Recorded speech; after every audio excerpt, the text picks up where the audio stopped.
بسم اللہ الرحمن الرحیم۔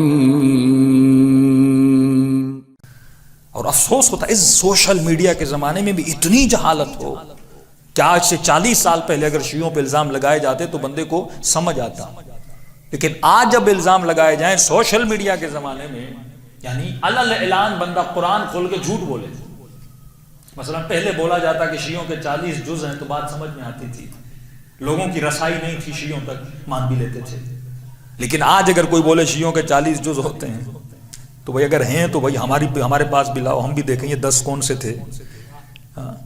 ایران کا کوئی قرآن لاؤ، لبنان کا کوئی قرآن لاؤ، پاکستان کی مسجدوں میں محفلوں میں کوئی لاؤ۔ تو آج کا پڑھا لکھا جوان سمجھ چکا ہے، لیکن کچھ لوگوں کی فکر اسی پرانی فکر پہ ابھی تک اٹکی ہوئی ہے۔ یہ قرآن کی آواز ختم اللہ علی قلوبہم، کچھ لوگ ایسے ہیں جن کے دلوں پر ایمانوں پر مہر لگا دی جاتی ہے۔ یہ مہر نہیں ہے، یہ لعنت گمراہی ہے۔ یہ مہر نہیں ہے، یہ اللہ کی لعنت ہے۔ یہ کبھی بھی پلٹیں گے نہیں۔ جس طرح آپ نے دیکھا ہوگا کافی لوگ بزرگ ہو جاتے ہیں نا، ان کو کہو بابا جی اسمارٹ فون ہے، اس کو آپ بٹن والا فون چھوڑ دو، اسمارٹ یوز کرو، تو کہتے ہیں بیٹا یہ میری سمجھ میں نہیں آتا، مجھے وہی بٹن والا فون۔ تو کچھ وہی بٹن والے مسلمان ہیں ہاں، جن کے ذہنوں میں وہی پرانے بٹن پھنسے ہوئے ہیں۔ اور ابھی اس نے ایک نئی بات کی کہ شیعوں کو قرآن پڑھنا نہیں آتا، ان کے پاس حافظ قرآن نہیں ہوتے۔ حالانکہ مصر کے بعد سب سے بڑا جو قرآن کا مقابلہ ہوتا ہے اب ہر سال، وہ ایران میں ہوتا ہے۔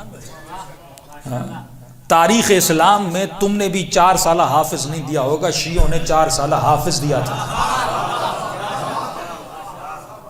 تمہاری لینگویج بھی عربی نہیں ہے۔ جو عراق کے شیعہ ہیں انہیں عربی پڑھنا نہیں آتی، جو لبنان کی شیعہ ہیں انہیں عربی پڑھنا نہیں۔ ارے یہ سوشل میڈیا کا زمانہ ہے، اور سما ٹی وی پر تو ہمارے بچے آئے اور انہوں نے قرآن پڑھا۔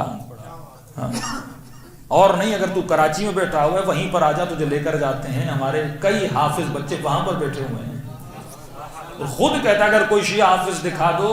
اور یہ ایسا مولوی ہے جس کے منہ سے ہمیشہ WC کے الفاظ نکلتے ہیں۔ تفسیر قرآن بھی جب پڑھا رہا ہوتا ہے، اور شیعہ مفسروں کو اس نے برا بھلا کہا، جب خود تفسیر، اس کی پوری تفسیر سنی، یہ مشہور کیوں ہوا؟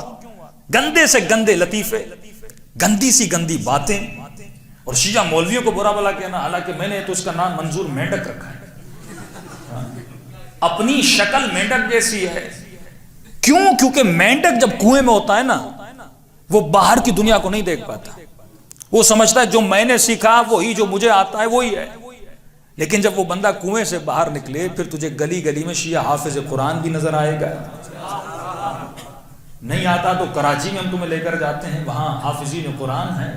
اور اتنے اس نے عجیب لفظ استعمال کیا، عجیب لفظ اپنی توہین کے لیے۔ اگر کوئی شیعہ حافظ قرآن مل جائے تو کہہ رہا میرے منہ پہ آ کے پیشاب کرنا۔ عجیب آدمی خود کو گالی دے رہا ہے۔ اور نہیں، کراچی کا مدرسہ ہے اور وہیں سائیڈ میں جماران کے بچے ہیں، جو حفظ قرآن کا سلسلہ ہے، وہیں پر چلا جائے تو اسے شیعہ حافظ مل جائیں۔